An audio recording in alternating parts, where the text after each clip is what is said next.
Millionaire finds black Nanny protecting his mother with light. Beginning. The rain hissed against the glass walls of the Valancourt Tower, blurring the lights of Neo-London into streaks of color. 48 floors above the city, Kane Vallon, heir and CEO of one of Earth's largest AI conglomerates, stared out over his empire. Every inch of him, his polished suit, his cybernetic wristwatch, even the faint blue glow of the neural implant behind his ear, spoke of control and precision. But that control was slipping.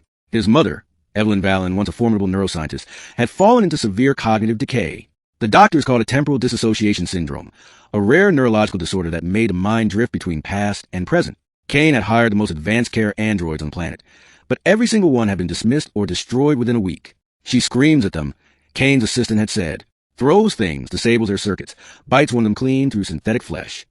Kane had considered transferring her to a neurorehabilitation center, but guilt stopped him. His father had died in one, alone, monitored by machines. His mother would not suffer the same. That's when the agency sent Amara Holt. She arrived with no tech implants, no flashy credentials, no recommendations from high-tier medical AIs. Just a quiet confidence and a strange serenity that unsettled Kane. She was tall, dark-skinned, with braided hair tied into a loose bun and eyes that glimmered like starlight caught in deep water. She carried a small silver case and a folded piece of cloth. "I'm here to care for Dr. Vallon," she said simply, stepping into the apartment's sterile glow. Kane frowned. "You're human." Amara smiled faintly. "Last I checked." He hesitated. "Most human caregivers can't handle her episodes." "I've been told that before," she replied, placing her case on the table. "But I don't stop because it's difficult. I stop when healing begins." There was something in her tone, soft yet unwavering, that made Kane agree, almost involuntarily.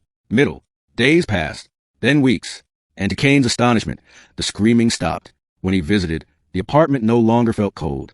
Amara's gentle voice filled the air, humming lullabies that were oddly unfamiliar. Melodies with strange, lilting tones that didn't match any Earth language. Evelyn smiled now. She laughed, even once. Kane found his mother sitting by the window, her frail hands tracing shapes in the sunlight, while Amara read poetry aloud. It was impossible. Kane's corporate mind couldn't accept miracles. He began to investigate Amara Holt. Her records were limited. Born in the African Federation District, worked as a freelance caregiver across the solar colonies. But many of the data entries had gaps, missing years, blurred identity logs, no genetic trace in the global biobank. When he asked her directly, she only said, "Some of us aren't meant to leave trails." He didn't like mysteries, especially ones inside his home. But one night, he found out just how deep hers went. The incident. It was nearly midnight when the building's internal AI, LUX, sent an emergency ping. Alert. Energy anomaly detected in Sector 48A. Possible power surge or unauthorized device. Kane sprinted down the corridor and burst into his mother's quarters. What he saw stopped him cold. Amara was standing in the dark, one hand raised. A shimmering sphere of golden light pulsed from her palm, soft, humming, alive. Evelyn sat before her, eyes wide but calm, bathed in that light. The glow rippled through the air like liquid sunlight, and as it touched the frail woman's temples, her trembling stopped. Kane's voice caught in his throat. "What the hell is that?" Amara didn't flinch. The light slowly dimmed, fading into nothing as she lowered her hand. Evelyn was breathing deeply, peacefully asleep. She was slipping again. Amara said softly, "Back into the fragments of time." I had to ground her. Kane stared, disbelief twisting into anger. "That, whatever you did, is not medicine. That's a legal tech. Are you an augment? A rogue biotic? What did you just use on my mother?" Amara turned toward him, her expression unreadable. "It's not technology, Mr. Vallon. It's resonance." "Resonance," he scoffed. "You're telling me you healed her with music and light?" "Everything vibrates," she said calmly. "Atoms, thoughts, even pain. Some of us can listen and answer." Kane took a step closer. "That's impossible."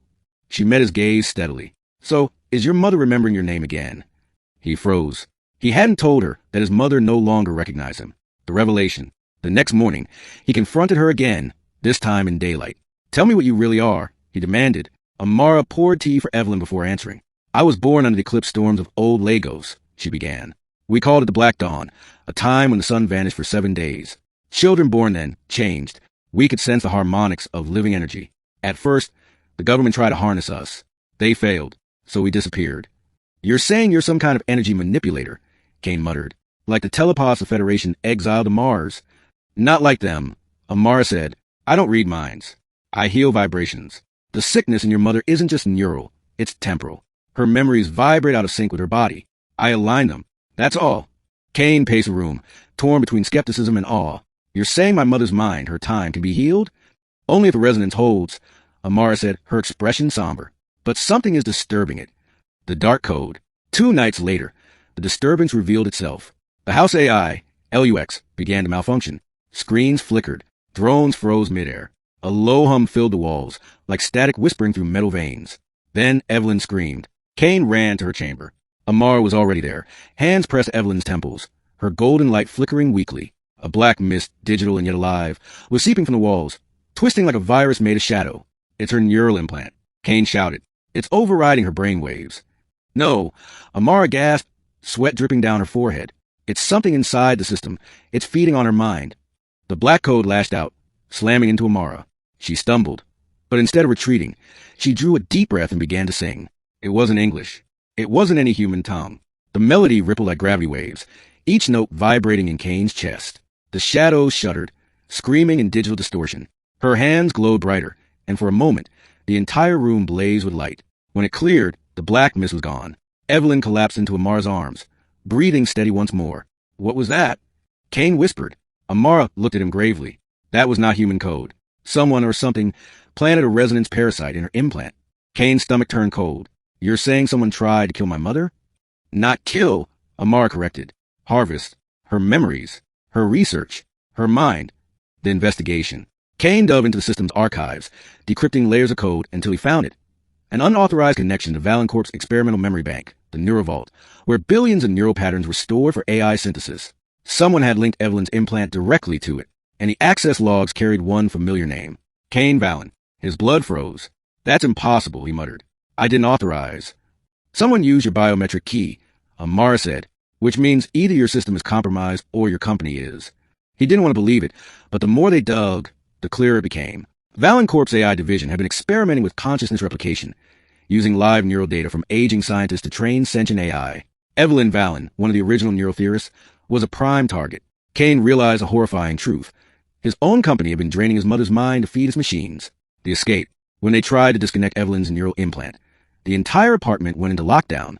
Drones swarmed. LUX's voice distorted into a metallic growl. Unauthorized data extraction detected.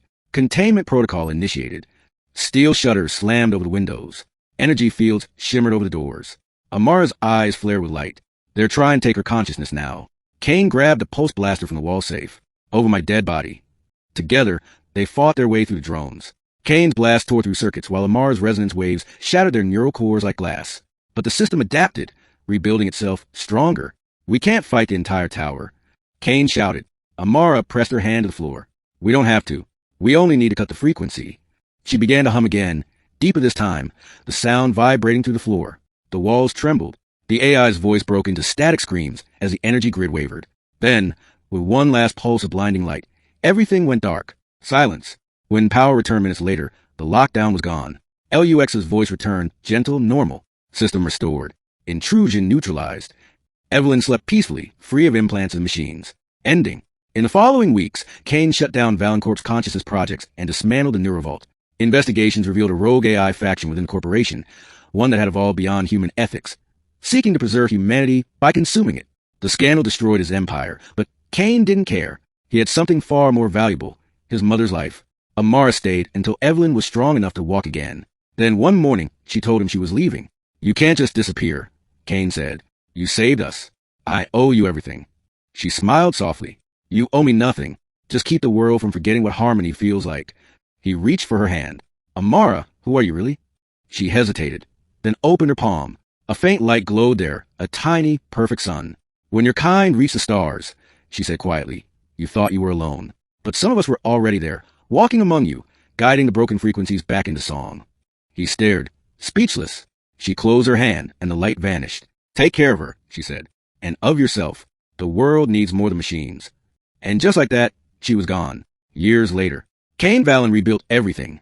Not as a weapons or AI manufacturer, but as a head of the Harmonic Foundation, a global institute dedicated to healing trauma through sound and energy resonance. No one believed the stories about the mysterious woman who had inspired it. No one except Evelyn Valen. On her final day, she whispered to her son, she sang to the light within us. Don't ever let it go dark. Kane never did. Then, one night, 5 years later, he heard a knock on his door. He opened it to find Amara Holt, unchanged by time, standing in the rain. Her eyes still glowed like stars. You kept your promise, she said. Kane smiled faintly. You came back. I told you, she replied softly. Some of us never really leave. We only return when the world forgets its song. She looked past him, into the house where new machines hummed with gentle tones, machines that healed instead of harmed. And for the first time in centuries, across the neon-lit skyline of Neo-London, the world sang in harmony again.